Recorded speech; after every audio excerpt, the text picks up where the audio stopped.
What's up, guys? Welcome back to another episode of AB Investments. Hopefully you all are having a great day. AB definitely is. He would be having a much better day if we didn't get that 10%, infamous 10% red day. However, what I want to talk about is that weird action in the pre-market that we had today. I'm surprised that not a lot of people are talking about it, but I want each single one of you as a family member, whether you're experienced with the charts or you're not, do me a favor, go to your AMC stock, look at that chart, open it up, go on the 1 hour time frame, and then go back to today's pre-market. Okay, now that you're there, you're gonna see, you're 100% gonna see exactly what I'm talking about as soon as you do that. Again, 1 hour time frame chart, go back to pre-market today. You're gonna see two long wicks, one red and one green. Crazy part is they both happened within an span of an hour, and one of them brought the stock down. And talking about, when you're talking about a wick, you're talking about like a flash, okay? Like a candle that was moving in that direction, and then it closed in a flash all the way down to a crazy, or all the way up to a crazy, right? But couldn't keep the price in that range. That's what a wick is of the candle. Crazy part, family, is, hopefully it doesn't crash. The crazy thing, family, here is that the price was at 13.8, like 25, 13.25, something like that. And then they literally, within that wick, that flash, were able to bring it down to 1065 or 1085, something like that. I don't have the chart next to me. I'm talking to you guys as I'm showing the video. And then in the very next hour, they literally had another candle. This one is green, but the wick, the top of the wick of that candle flashed all the way up to 13 something, 1335 or 1365. And then, of course, leave the whole trading day out of this whole situation. Like, just look at that pre-market. What is that? I want to hear from each single one of you guys of what you think that could have been. Just give me your opinion, even if you think you know or you don't know. Just put your opinion. Put your opinion about that after you see it, of course. Don't just come in. I know there's a lot of bots, or there's a lot of shills. There's a lot of people who just don't even want to look. And I don't blame anybody who doesn't feel like they even want to look at anything that has to do with AMC at the moment, especially from the family. But just do me a favor and look at it and see exactly what. Just give me your comment. Give me your opinion on what you think that is, and what could that explain. There's a lot of theories that are running in my head. Of course, some of them is, well, why we do know it all leads back to manipulation and corruption. But it doesn't take even 1 million shares to prop up a stock down that far or that high that quick. It takes a lot more than that. What is this telling me? Are they utilizing the same amount of whatever, 10, 20 million shares?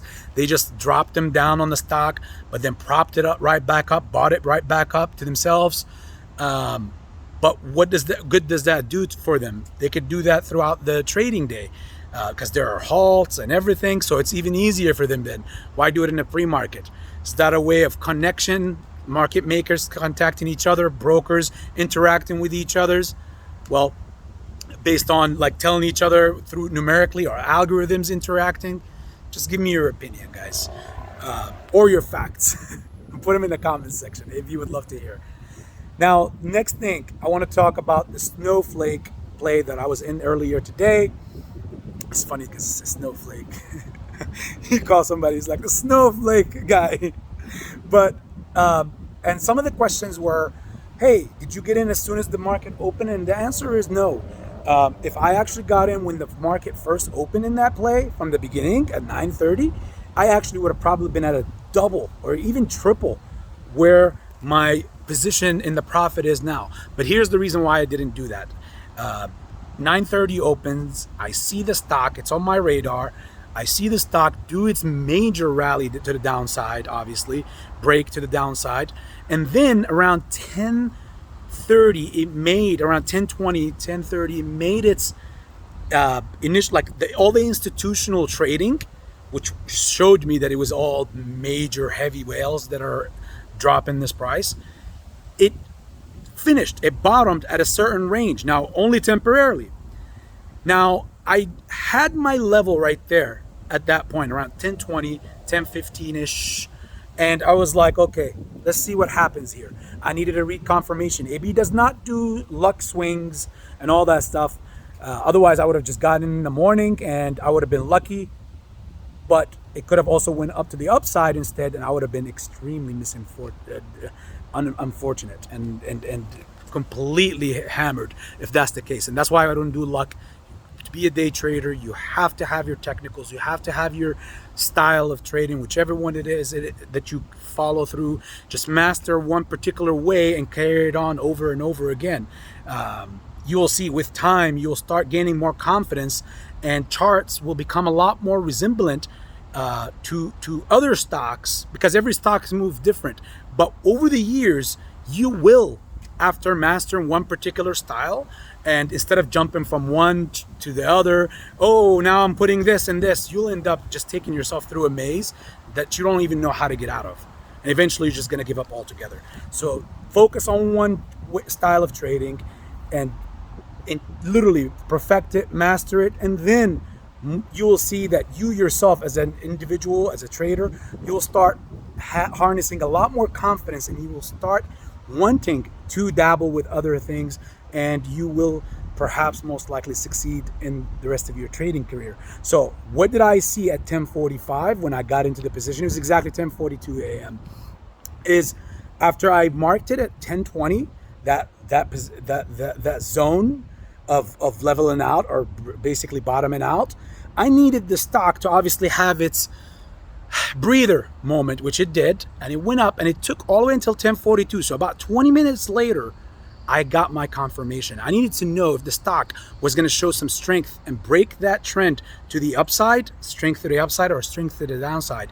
And once I saw and got my confirmation, and it broke below the 150 and 80 something cents, about $150 and 80 something cents to the downside with momentum, that's when I took my position and realized that it has to be puts, not basically calls.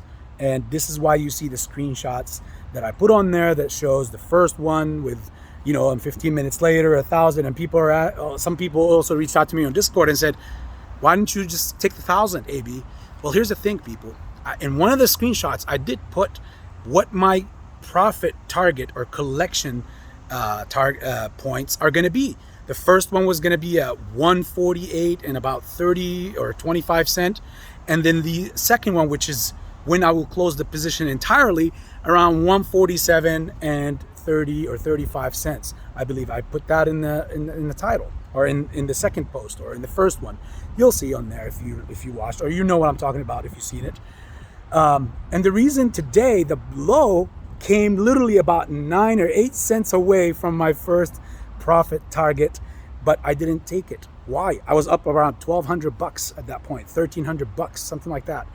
Why did I not take it? Because I believe in my technicals. To be a successful day trader, family, you have to master your zones, your price action reading, not just RSI indicators or MACDs. Those are indicators that would help you see a picture better, but you have to see more time frames. What is the stock doing on a longer time frame, on a bigger time frame, on a short time frame?